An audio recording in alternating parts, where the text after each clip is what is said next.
Sawubona mfana. Uke ubone ukuthi imali iyakhula kuphela kulabo abayilungiselele ukwamukela. Njengoba isibaya siqhakaza, imali ifana nokwanda kwembali, iphuma lapho kungekho lindelo. Kunamandla angabonakali alayishayo ukwanda kwayo. Kukhona intukutshuluko ezokushintsha impilo yakho ngendlela engalindelekile, ikwenze uqonde ukuthi ubomi obucebile bukhona ngaphandle kokuphatha kanzima. Akuyona imilingo, akuyona inhlanhla, futhi akuyona imizamo enkulu. Kukhona into ethile ehlukile. Uma ushintshe lento, amathuba azovelela, ucingo luzoluma, nezinketho ezazihlala zifihlekile zizokubonakala. Ngifunde ngokuzibonela ukuthi ingcebo ayiqali esihogweni, iqala engqondweni.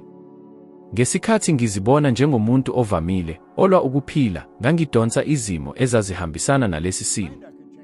Ngesikhathi ngishintsha indlela ebengizibona ngiyona ngokwezimali, izinto ngaphandle zashintsha, zenza njengezinto ezilalela umyalo omusha. Ngingumlilo waseToronto, ngangiziphethe ngokuthula izinkolelo ezingazange zibe zami, imali iyabamba, kufanele usebenze kanzima kakhulu, angizalelwanga lokhu. Yileyo yonke imiyalo yesistimu yami yezinzwa. Ngangiphila impilo efanayo, ikhadi likhokhelwe, okuthile okubalulekile kuvela. Ngalapho ngenza isinqumo esilula nesiphelele, ngayeka ukulwa neqiniso, ngaqala ukulwa nemicabango yami.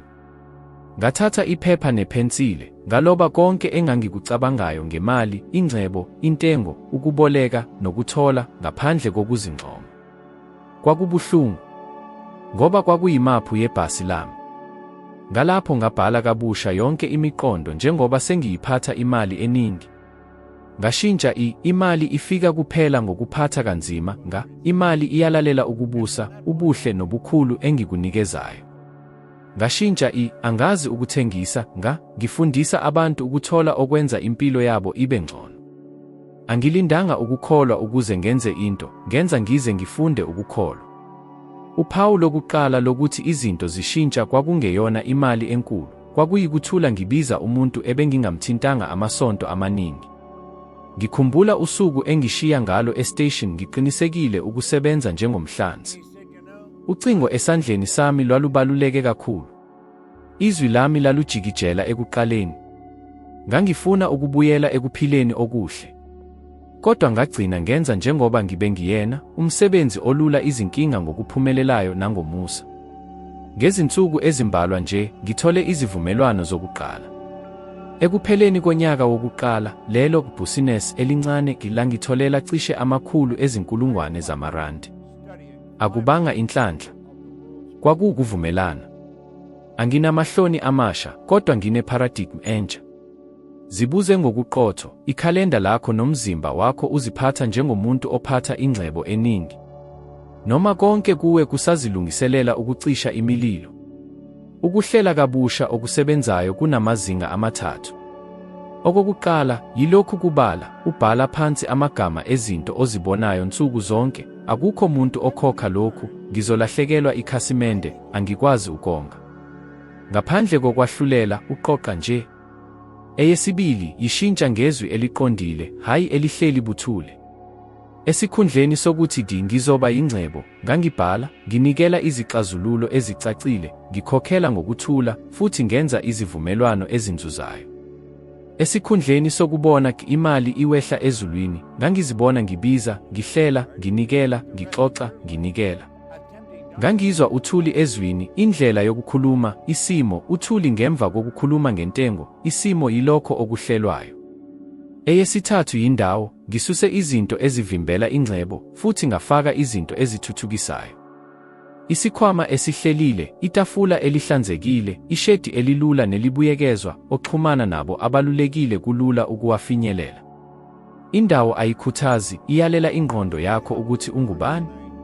Ngikwazi izinkinga ezivela uma uzama ukushintsha. Kodwa anginaso isikhathi. Anginaso imali, anginaso imfundo. Nami anginaso. Isikhathi sikhiqizwa ngokugxila ezintweni ezibalulekile. Nsuku zonke, into eyenza imali ngaphambi kwanoma iyiphi i-social media. Imali yanda uma uyiyeka ukuyilandela uyiphathe njengomngani. Ngangihlela inani elincane lomsebenzi ngingaze ngidlule lelo ngenxa yokukhathazeka. Imfundo iyasiza, kodwa ayiyona yodwa indlela. Ngafunda abantu, izimo, ulimi, inani. Ngabuza imibuzo abantu abaningi bayigwema. Yiliphi inkinga engingayixazulula ngokuqinile kangangoba umuntu engaqambi ukuthicha? Yini enhlelweni yami ekukhombisa ukukhathazeka okufanele ngikusushe namuhla? Ngiliphi imali engilahlekelwa yona ngenxa yokwesaba ukuphika? Le mibuzo iyalungisa amandla akho ngoba ikucindezela ukubona ukuthi ukushoda kuphi. Kwakukhona usuku engangizocishe ngiyekela ngalo. Akukho mali eningi, ukukhokha okungakhokhiwe, nekhono lasekhaya lokuthi ngingamukela noma yini ukuze ngithole imali. Esikhundleni salokho, ngahlala phansi, ngaluqondisa ukuma kwami, ngabhala izikhathi ezi10, ngisebenza ngokuthula nokuzuza, ngikhokhela okuhle, nginikela okucatshangelwe. Ngabiza ikhasimende elenza izaba zokubambezela. Lalilalele, ngaphinda umgomo walo ngamazwi ami, ngalinikela enye indlela enokuqala, ubukhulu, nokuqeda, ngathi ngokuthula. Ukuthula okuqina, okungenazo izinkinga, kwaba yilokho engangiqeqeshwa kukho. Lathi asiqhubeke. Ngizwa ukukhululeka nokuzithemba kimi. Leyo sivumelwano yavula imiphakathi, hayi ngemali, kodwa ngokuqinisa kimi ukuthi angithengisi udumo lwami. Qaphela, abantu abaningi bafuna imali, kodwa imizimba yabo iyaphika izimo ezilethayo, bayagwema ingxoxo, bayathandana ukukhuluma ngentengo, bayabambezela iziphakamiso, bayaphendula ngesikhathi eside, abacela ukusikisela kumakhasimende anelisekile. Umfanekiso wabo ngiyona isoftware ngemuva kwalezi zinketho. Kufanele ngiqeqeshwe ukuthanda ukukhathazeka okuzuzisayo, ukukhathazeka ngaphambi kokubiza, ukuthula ngemva kokukhuluma ngentengo, ukulinda ukuthi diyebot kuqonde, kunokucindezela ukuthi diyebot ngesaphulelo. Lolo qeqesho lushintsha amandla akho, lukhulise ukukhuthazeka kwakho, uyaphila ubudlelwane, imithwalo yemfanelo nezinto ezinkulu ngaphandle kokuzibulala. Kuthiwani uma ikhasimende lilahleka? Uma lithenga kuphela uma uzinciphisa, usuyalahlekelwa wena. Kuthiwani uma bekubona kuyabiza? Kubiza uma kuqhathaniswa nani? Kubiza malini kumuntu ukuba aqhubeke engenayo isisombululo sakho? Le mibuzo ikuhlenga kusuka ekuthanda ukukhokha ekutheni ungumlingani. Ngifake imikhuba emincane, engabonakali, eyaqinisa ubuwena bami obusha. Ngiphuma, ngikhetha umsebenzi ozuzisayo, ngiwuqede ngaphambi kokuphazamiseka. Ngalapho, ngibuyekeza umbono wami ngezinqubo, ngizosisiza bani namuhla, ngizokubhekana kanjani, ngizokukhokha nini, ngizokunikezani. Ebusuku, ngibhala ubufakazi abathathu bokuthuthuka, nakuba buncane, ukufundisa ingqondo yami ukuthi dikusebenza. Futhi, okungenani kanye ngosuku, ngenza isimo sokudlula, ngiyawuma, amahlombe avulekile, izandla ziphumule, ngiphefumula ngokuthula, njengoba ngithola izindaba ezinhle. Kubukeka kulula, kodwa umzimba yindawo lapho ingqondo izama khona ikusasa. Uma umzimba ufunda, ingqondo iyazi. Vala amehlo akho okwesikhashana ukhumbule isikhathi sokugcina osho ngaso ukuthi anginamakhono. Shintsha leli gama ngiyayifunda lento ngokuqeqeshwa uzwe ukuthi yini eshintsha esifubeni, emacekweni, emagxekweni. Lolo shintsho olukhulu, oluphindaphindwe izikhathi eziningi, luhlukaniselana oqhaqhazela nabaqhubekayo. Kwakunjalo ngadlula ngokuba yisisebenzi esingakhululeki ngoba ngaba yisibambisene esinezinhloso.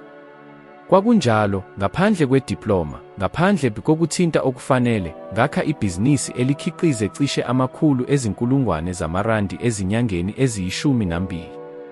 Akuyona indlela emangaliso, kodwa ngokuhambisana kokukholwa, imizwelo, kanye nesenzo, futhi ugcine lokuhambisana ezinsukwini lapho akukho lutho olukhulu oluvela khona. Awulungisi izimali, uyabuyisela umuntu ophatha izimali zakho. Imali iyisiphetho sesimo sakho. Uma isimo sakho silungile, isiphetho asinakwenza ngaphandle kokubona. Ngifunde ukuthi ngaphandle kwesakhiwo, imali iba yivivinyo, hayi isibusiso. Ngoba uma ungazi ukugcina, ukuvikela nokukhulisa, konke okungena kuzobuya. Futhi okubi nakakhulu, kuzobuya ngezindawo ezifanayo, ezondliwa yizinkolelo ezingalungiswanga. Imali iyisiphetho sesistimu yakho, hayi inhlanhla yakho. Futhi yonke isystem inezikhungo. Kimi, ngakha izikhungo ezilula kangangoba noma ubani angazisebenzisa, ngisho noma enemali encane. Ngoba akukhona ukuthi kungena kangakanani, kodwa indlela ophatha ngayo lokho onakho. Isinyathelo sokuqala ukucacisa ukungena nokupha. Angikhulumi ngokubhala icishe. Yenza imephu yangempela lapho wonke amanani engamagama nendawo. Ngangihlala ngephepha elimhlophe ngibhala umuqa ngumuqa ukuthi kungene emalini ngenyanga, lapho kuvela khona nokuba kuphi. Angishiyi lutho olukhulu. Kulowo nalowo wokukhokha ngibuza, yini lokhu, ukuphila, ukuvikeleka, ukukhula noma ukudla? Uma kungeyona okuqala, ngiyayisusa noma ngiyibamba. Akuyona isigwebo, kodwa ukubona ukuthi ngingubani. Ngoba uma imali ingenayo indawo, iba yinto ephazamisa. Ngalapho, ngihlela ukulondoloza ukugcina izinqumo zami. Angiqalanga ngemali eningi. Kwakuqala kancane, kodwa kuqhubeka. Nganoma yisiphi isikhathi engangithola khona, ngibeka eceleni ingxenye, ngisho noma incinyane, ngaphambi kanoma iyiphi ikhathi. Ngoba uma ugcinisa kuphela lokho okusaleyo, awusoze wabamba lutho. Lokho okusaleyo sinenikela, ukukhuthazeka.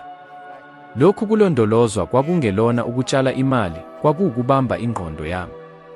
Ngoba uma unemali, ucabanga kangcono, uxoxa kangcono, uthi icha ngokuthula. Ukungabi nalokho kwenza ngithole amakhasimende anganhlonipheki, nginikeze okuningi kunalokho okucatshangelwe, futhi ngicindezeleke. Ukuba nakho kwanginika amandla. Lapho ngikhula, kwadingeka ngihlukanise ukukhula kwangempela ekujabuleni okukhulu. Ngaphambi kwalokho, noma yikuphi ukwanda kwemali kwaba yisipho, ifoni entsha, ukuthutha. Manje, ngibuza, lokhu kukhulisa yini ikhono lami lokuthola inani noma kulondoloza isikhala sokunganeli? Ngoba izinqumo eziningi zezimali empeleni zizama ukulungisa ubukhulu ngokudla. Ubukhulu abuthengwa, kwakhiwa. Ngitshala izinto ezazangenza ngibe nesikhathi esiningi emfundweni ethile eyangisiza ekunikeleni imiphumela eminingi nakwabantu abangigcwalisayo. Ukukhula kudinga ukwahlulela. Ngifunde ukuthi ububele oluhleliwe alukona ukuchichima, buwukuhlakanipha kwemizwelo.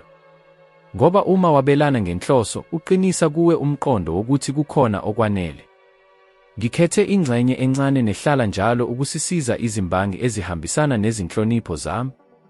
Akubanga ukupha, kwakukuhlwanyela. Lokhu kuyangisiza ukugcina inhliziyo yami iphefumule kakhulu, futhi ingqondo yami ingabi nakwesaba. Ngoba ukwesaba ukulahleka kwenza ugcine lokho onakho, ukhohlwe ukuthi ukwanda kuqhubeka kuphela uma ukhulula. Kwakukhona isikhathi esibalulekile lapho konke kwavivinywa khona. Isivumelwano esibonisa ingxenye yemali yami sakhanselwa ngokungaqondakali. Ngangicishe ngibe namahloni. Kodwa angibanga namahloni.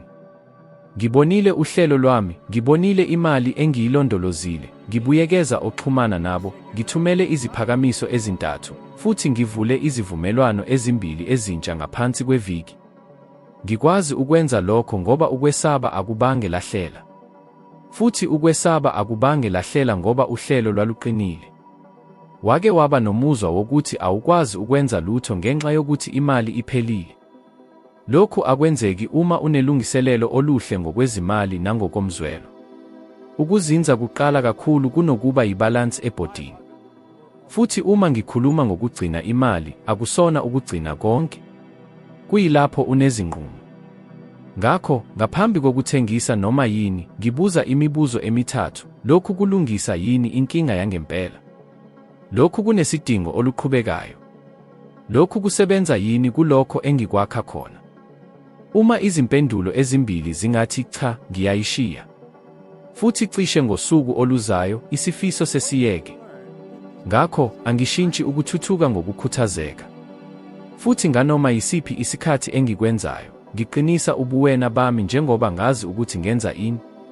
Iphutha elikhulu yilabo abaqala ukuthola okuningi, bacabanga ukuthi bangenza noma yini. Baphakamisa umgomo wokuphila ngaphambi kokwenza uhlelo. Bathenga imoto, bashintsha indawo, bahamba. Kodwa bakhohlwa ukuthi isimo esisha sezinto sibuthakathaka. Ngifunde ukulinda izikhathi ezintathu eziqinile ngaphambi kokukhuphuka noma yikuphi iqophelo lempilo. Lokhu kwanginika ukuthula. Ngoba labo abakhuphukayo kancane bakhuphuka ngokuqinile. Futhi labo abakhuphukayo ngokuqinile abawi kalula. Ungaqala manje ngisho noma unemali encane. Thatha iphepha ubhale kungene emalini ngenyanga edlule. Bala konke ukukhokha. Hlela. Bheka ukuthi yini ongayiyeka uyihlole noma uyilungise kabusha. Khetha inani eliqanjiwe ukulondoloza, kungenzeka libe lincane, okubalulekile yisenzo. Nquma ukuthi uzothini ukukhula nokuba yini okufanele unikele kuyo. Nalezi zinyathelo ezilula, uthi ebantwini, ngiyazi ukunakekela, ungithumela okuningi. Imali ayishintshi ukuthi ungubani. Ikhombisa futhi ikhulise. Uma ungahlelile, iyanda ukudideka. Uma unesazela, iyanda inkululeko. Ngakho-ke, ungalangazeli kuphela imali eningi. Lalangazelela ukuthola umuntu oqondayo lokho okufanele akwenze uma ifika. Ngoba uma ubonisa ukuthi uyazi ukunakekela, ibuya njalo. Lapho ingcebo iba yisimo, hayi ukukhetha.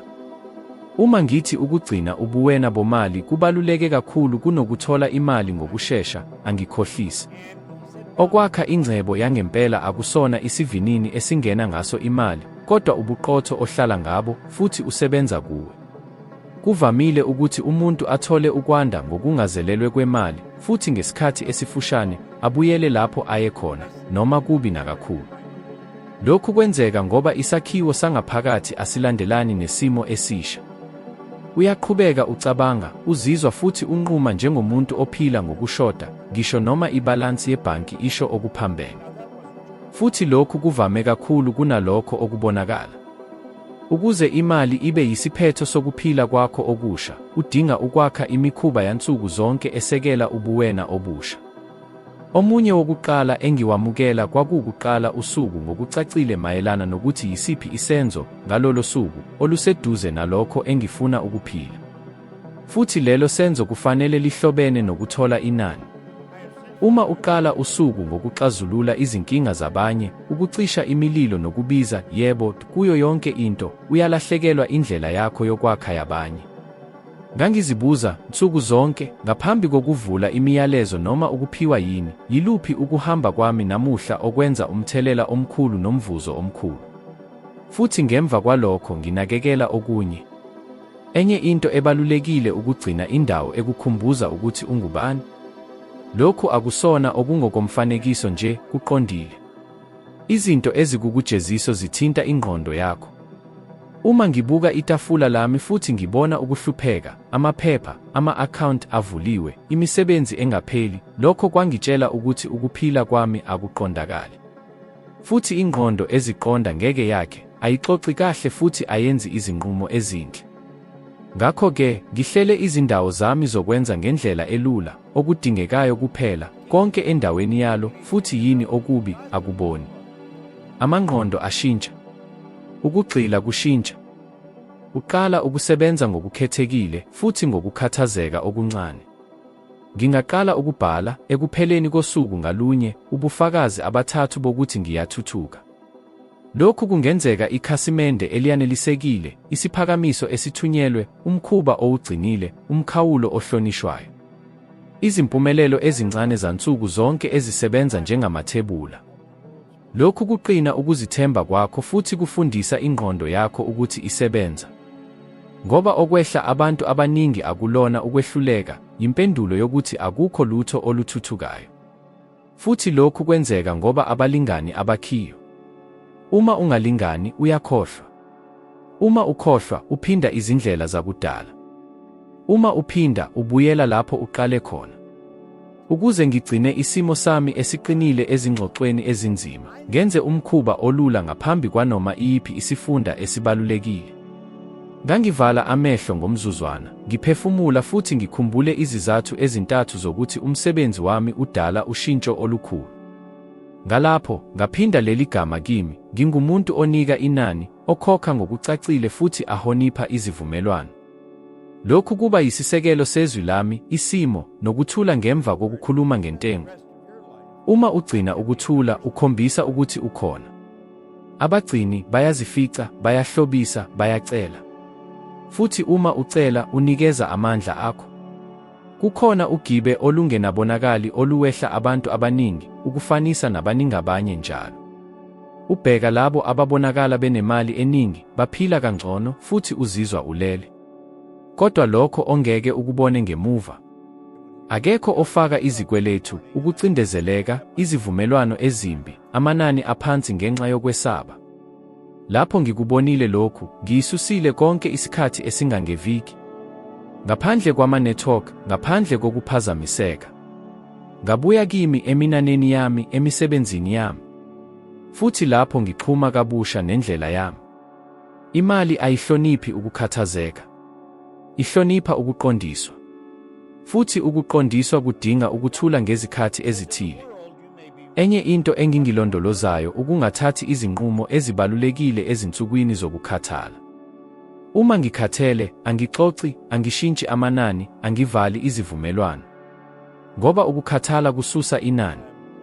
Futhi ngalezo zikhathi, uyaqhubeka unikeza okuningi, unciphise okuningi, futhi uzisola kamuva. Ngakho uma umzimba ucela ukuphumula, ngiyaphumula.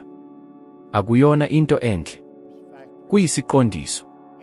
Ingqondo ephumule ibona amathuba angqondo ekhathele ayiwaboni.